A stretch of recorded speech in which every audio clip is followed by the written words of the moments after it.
المجلس لو جبنا واحد منهم واحد، ماذا قدم للثورة؟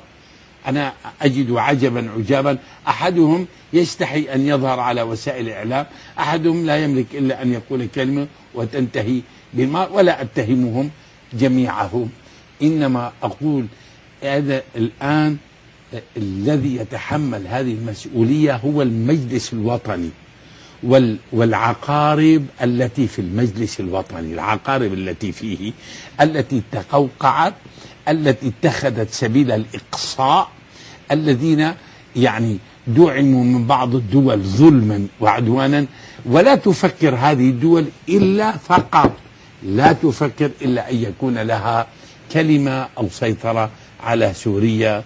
لكن أسأل الله أن يهديكم وأن يصلحكم أو أن يأخذكم أخذ عزيز مقتدر.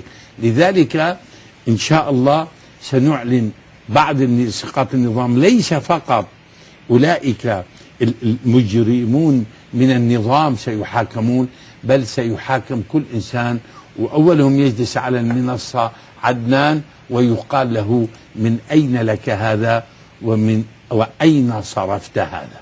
نعم.